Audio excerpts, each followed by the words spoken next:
Hello and good day. This is the diary of the Pan-African preacher. There is an African proverb that says, if you want to clean the land secretly, the noise of the axe will give you away. The South African president, Cyril Ramaphosa, has journeyed to Egypt for the Cairo Summit for Peace. These peace talks are related to the current Israeli-Gaza conflict.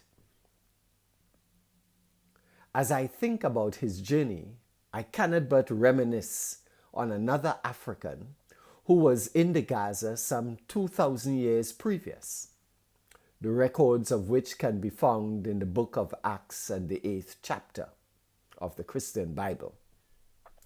The onus for the Israel-Gaza conflict is a direct byproduct of a disastrous British colonial foreign policy decision made some 100 years ago, contained in what is called the Balfour Declaration of 1923.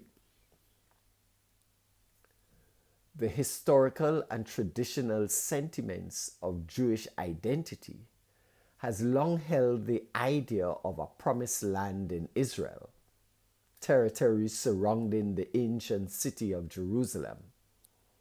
Hence the British mandate that made room for European Jews to move back towards that land.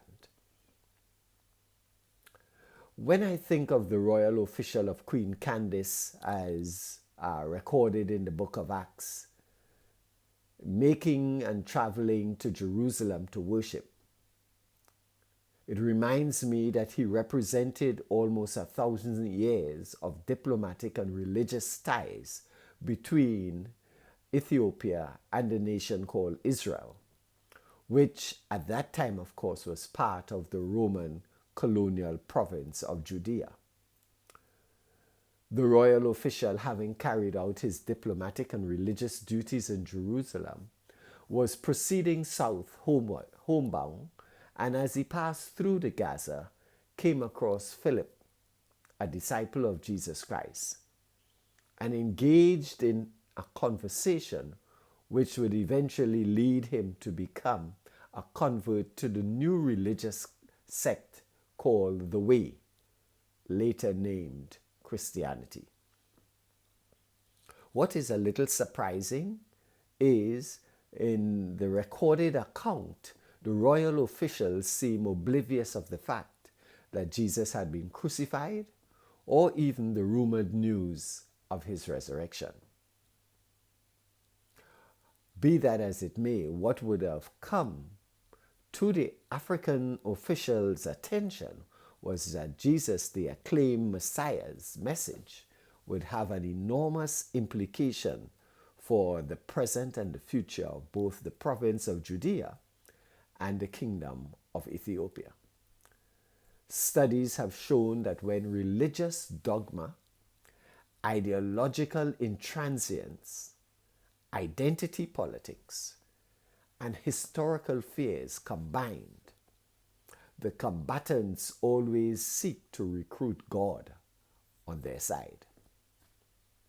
So apart from the economic interests of the African Union, and therefore their desire to seek peace in the Israeli-Gaza conflict, President Ramaphosa also has responsibility for representing the African diaspora who are caught up on both sides of this conflict.